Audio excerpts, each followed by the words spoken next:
Hello friends, आज हम लोग standard sixth ICSE board माझी मराठी का लेसन नंबर 13 भांडण इसका एक्सप्लेनेशन स्टडी करेंगे। भांडण यानी झगड़ा। तो हम लोग रीड करते हैं। एकदा एका तळ्याकाठी दोन आडदांड बैलांची कोण श्रेष्ठ यावरून झुंज लागली।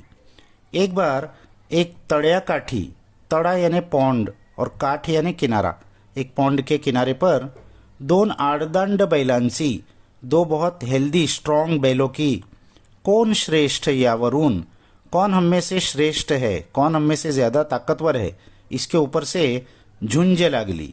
एक हेल्दी कॉम्पिटिशन हुआ।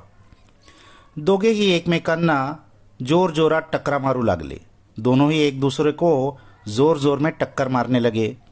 शेपट्या उंचावून एकमेकांना ढकलू लागले। अपनी दुम को ऊंचा करके एक दूसरे को ढकलने लगे, धक्का देने लगे। त्या तळ्यात काही बेडूक राहत होते। उस पॉन्ड में कुछ मेंढक फ्रॉग रहते थे। बैलांची ही झुंज पाहण्यासाठी ते तळ्याच्या काठावर आले। बैलों की इस लड़ाई को देखने के लिए वो पॉन्ड के किनारे पर आए।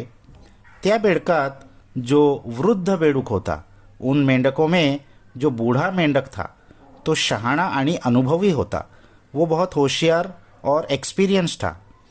तो आपल्या बांधवांना म्हणाला, उसने अपने भाइयों से कहा, आपण आता तळ्याच्या त्या काठाला जाऊया आणि एखादी सुरक्षित जगह पाहून तिथे दडूया।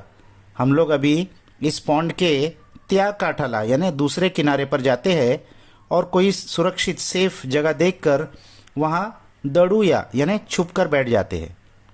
कशासाठी? एका तरुण बेडकाने बेफिक्रीने विचारले। किस लिए? एक नौजवान मेंढक ने बेफिक्री से पूछा।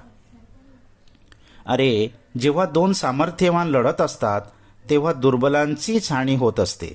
अब ये क्योंकि होशियार भी था और एक्सपीरियंस भी था, तो इसने अपने एक्सपीरियंस से बताया कि जब दो सामर्थ्यवान, दो स्ट्रांग लोग लड़ते हैं तो उसमें दुर्बल जो कमज़ोर होते हैं उनका ही नुकसान होता है।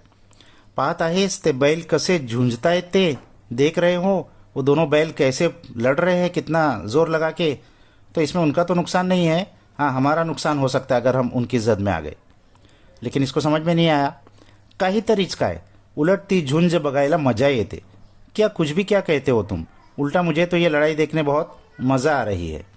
बेडकाने असे म्हणायला आणि मागे सरकत आलेल्या बैलाच्या पायाखाली तो यायला एक गाठ पडली। तो मेंढक ने ऐसा कहा और पीछे सरकते हुए आ रहे उन बैलों के पैर के नीचे वो आने के लिए एक गाठ पड़ली। गाठ पड़ली यानी कभी कभी जैसा हम बोलते हैं वैसा हो जाता है। तो जैसा कहा गया था वैसा ही हो गया, कोइन्सिडेंस।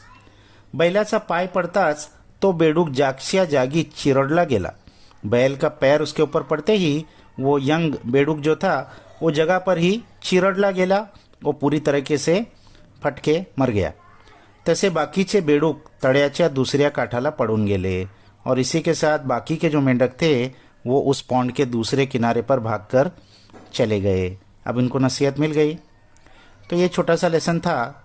इससे हमको क्या सीख मिलती है कि हमारे जो बड़े होते हैं, एक्सपीरियंस्ड होते हैं, बड़े बूढ़ों की बात को हमको सुनना चाहिए। वो अपने एक्सपीरियंस, तजुर्बे से हमको बहुत ज़िंदगी की इम्पॉर्टेंट बातें बताते हैं, जो हो सकता है उस वक्त हमारी समझ में नहीं आ रही होती है, लेकिन हमारे बहुत फ़ायदे की होती है। तो नेक्स्ट वीडियो तक